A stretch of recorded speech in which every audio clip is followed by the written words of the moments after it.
इधर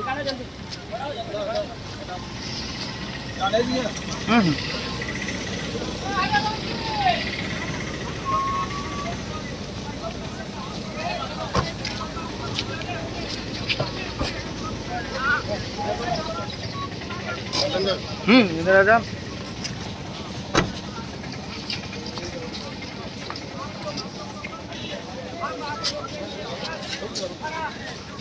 आनन फानन में घटनास्थल पर पहुंचे पुलिस अधीक्षक। घटनास्थल पर कर रहे मुआयना। पूरे जिला को कर दिया गया है नाकाबंदी, परिंदे भी पर नहीं मार सकेंगे।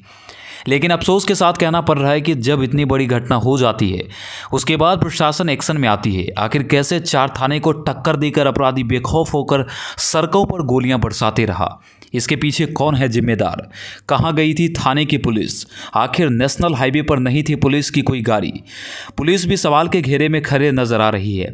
ऐसे पुलिस कप्तान ने मोर्चा तो संभाल लिया, लेकिन लोगों में आक्रोश काफ़ी देखने को मिल रहा है। इस वक्त की सबसे बड़ी तस्वीर हम आपको दिखा रहे हैं। लोगों का आक्रोश फूटकर सड़कों पर आ गया है।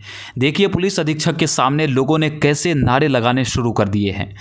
लोगों में आक्रोश होना भी जायज़ है। सबसे बड़ा सवाल खड़ा होता है कि 30 किलोमीटर तक राष्ट्रीय राजमार्ग पर गोलियों की बरसात होती रही, लेकिन ना तो पुलिस की गश्ती ने रोका और ना ही पुलिस को भनक तक लगी।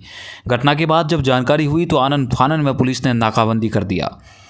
सुशासन के राज्य में इस तरह की पुलिस की कायरता अपराधी के मंसूबे को बढ़ावा देने में कोई कसर नहीं छोड़ रही।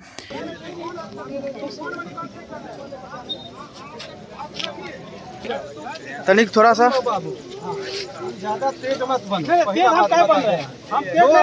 बिहार के इतिहास में शायद ये सबसे बड़ी घटना होगी। अधिकारी, नेता, मंत्री, विधायक सब ट्वीट करने पर लगे पड़े हैं, लेकिन कोई भी घायल को देखना मुनासिब नहीं समझ रहे। विपक्ष के नेता तो सरकार की बगिया उघेरने में कोई कसर नहीं छोड़े। घायल से मिलने बीजेपी पूर्व एमएलसी रजनीश कुमार पहुंचे, सरकार की जंगलराज 3 का आगाज बताया। बीजेपी नेता अमरेंद्र अमर भी सरकार और प्रशासन को सवाल के घेरे में रखा, लेकिन सत्ता दल के नेता फेसबुक, ट्विटर पर पोस्ट करने में लगे थे। पल पल की हर खबर से रखेंगे आपको अपडेट। तब तक के लिए बने रहिए बीएनपी न्यूज़ के साथ।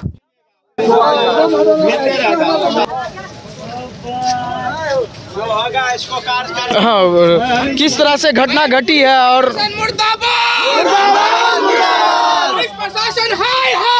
घटना घटी है और क्या मामला सामने निकल कर आया है? आज हम लोग को सूचना मिली थी 5:30 बजे के आसपास कि ये टेंगड़ा थाना में, भगवानपुर थाना में, फुलवरिया थाना में और चकिया थाना में 4 विभिन्न थानों में कुछ स्थान पे इनडिस्क्रिमिनेट वे में 2 अपराधियों ने मोटरसाइकिल पर जाते हुए गोली चलाई है और इसमें कुछ लोग को गोली लगी है। तो उसके बाद हमारी जितनी पुलिस की टीमें थी पूरे जिले में उन्होंने नाकेबंदी कर दी है और ये नाकेबंदी अभी तक लगी है और इसको हम लोग लगातार कंटिन्यू रखेंगे। जिन लोगों को गोली लगी है उन सबका पता किया गया है। तो इसमें टोटल 9 लोग हैं जिनको गोली लगी हैं। सभी का इलाज कराया जा रहा है, सभी खतरे से बाहर हैं। एक व्यक्ति है जिसका नाम चंदन था, जो कि फुलवरिया थाना, बरौनी थाना का रहने वाला था। इस तरह का ये अपराधी कहा जा रहा है। पहचान हुआ है कौन लोग थे? सीसीटीवी में फुटेज सामने जो फुटेज हम लोग को अभी तक मिले हैं, हम लोग ने 3 टीमें बना के फुटेज का हम लोग एनालिसिस करवा रहे हैं और मैं भी उसी क्रम में फील्ड में निकला हुआ हूँ। तो फुटेज में हम लोग को एक मोटरसाइकिल पे 2 अपराधी की उसमें देखते हुए मिले हैं, लेकिन इनकी जो पहचान है वो अभी हम लोग करवा रहे हैं और हमारे जो पड़ोस के ज़िले हैं हमने उनको भी अलर्ट कर दिया है, उनसे भी सूचना मांगी है। तो हमारे जितने भी रास्ते पे सीसीटीवी फुटेज है हम लोग सबको चेक करा रहे हैं और मैंने 3 स्पेशल टीमें बना दी हैं इनकी रेड्स करने के लिए और हम लोग सभी जगहों पे इनकी रेड्स करा रहे हैं। इस सिचुएशन अंडर कंट्रोल है, सिचुएशन पूरी तरह से नॉर्मल है। जो भी लोग घायल थे उनका इलाज कराया जा रहा है। कुछ लोगों के बारे में मुझे पता चला है कि उनको जहाँ गोली लगी थी उसमें इलाज होकर वो लोग घर भी चले गए हैं और जिनका थोड़ा सा ज़्यादा है उनको भी हम लोग डॉक्टर से बात कर रहे हैं। कहा जा रहा है का पूरा ध्यान जो इस पे है कि ये 2 व्यक्ति उन्होंने ऐसी घटना क्यों की और वो लोग कहाँ से आए थे, कहाँ गए हैं और कौन सी मोटरसाइकिल उन लोग ने प्रयोग की, अब उसका हम लोग पता लगा रहे हैं। कुछ कारण स्पष्ट हो पाया है किस मकसद से? हथियार किस तरह का था? देखिए, एक डॉक्टर से हमने बात की है तो उन्होंने पिस्टल या कट्टा, यही 2 चीज़ें बोली हैं जो जनरली क्रिमिनल्स इस्तेमाल करते हैं, उसी के बारे में पता चला है। सर, परिजनों के द्वारा NH-28 को जाम किया गया, क्या इन लोगों को क्या मांग है? इन लोग की मांग यही है कि थोड़ा सा उनको मुआवजा दिया जाए। तो मैंने उनसे बात की है, हम लोग की पुलिस की टीम CO वीडियो के थ्रू भी हम लोग बात कर रहे हैं और उसको जल्दी रिजॉल्व किया जाएगा। सर, परिजन को मिलने का आतंकवादी संगठन का भी परिजन को सर मिलने का उम्मीद है? देखिए, अभी हम लोग इस मामले में जांच कर रहे हैं, बट संभवतः प्रथम दृष्टि हमको ऐसा लग रहा है कि दहशत फैलाने के लिए ये घटना की दहशत फैलाने के लिए घटना की गई है, और किसने की है एग्जैक्टली उसका मकसद क्या था, इस बारे में हम लोग अभी जांच कर रहे हैं और उनको पकड़ने के बाद ही। सोशल मीडिया पे लगातार कहा जा रहा है कि कई लोगों को, लेकिन अभी प्रथम दृष्टया में कितने लोगों की पुष्टि हुई है क्या आपकी तरफ से? देखिए, इसमें 10 लोगों की पुष्टि हुई है और 10 जिसमें से 9 को गोली लगी है, इनका इलाज हो गया है, कुछ लोग घर भी चले गए हैं। एक को गोली जो उसको पीठ पे लग गई थी, उस कारण से उसकी मृत्यु हो गई है। और ये जो जानकारी हमने बेगूसराय पुलिस का जो लोकल मीडिया ग्रुप है उस पर भी डाल दिया है और आप लोग को भी शेयर कर दिया है। और बहुत जल्दी आज बेगूसराय में मोटरसाइकिल सवार 2 अपराधियों ने बछवाड़ा के गोधना से लेकर मल्हीपुर तक एनएच पर घूम घूम कर 10 लोगों को गोली मारी है। जिस तरह से घटना को अंजाम दिया गया है, इससे लगता है कि बिहार में अपराधियों का मनोबल चरम पर है और यह घटना बिहार में पूर्व के जंगल राज की याद को फिर से दिखाता है।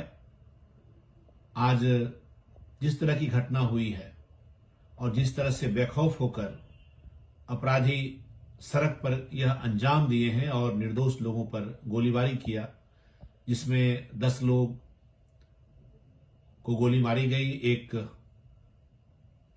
उसमें की मृत्यु हो गई है और 9 लोग घायल हैं जिनका इलाज निजी अस्पताल में चल रहा है। बहुत ही दुखद घटना है और बिहार में सत्ता बदलते ही मुख्यमंत्री नीतीश कुमार जी की जो हनक थी, जो सुशासन के रूप में उनकी छवि थी, अब वो पूरी तरह से धूमिल हो गई है और एक असमर्थ और कमजोर मुख्यमंत्री के रूप में वो आरजेडी के साथ ये शासन चला रहे हैं।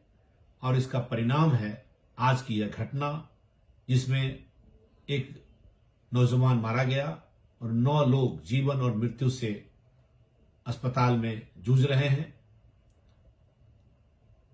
जो जंगल राज बिहार में समाप्त हुआ था, भाजपा और जदयू की सरकार ने मिलकर के सुशासन को स्थापित किया था, आज फिर से वह जंगल राज का एक घटना उस तरह की आज देखने को मिला है। मुख्यमंत्री नीतीश कुमार जी को अपने पद से इस्तीफा देना चाहिए और जो घायल है उसको सरकार तुरंत मुआवजा दे, जो मृतक है उसको तुरंत मुआवजा दे और अपराधी को तुरंत गिरफ्तार करके और अपराध के इस बिहार में बढ़ते हुए जो इस मंजर को तुरंत नियंत्रित करने के लिए फौरी तौर पर कदम उठाए जाए।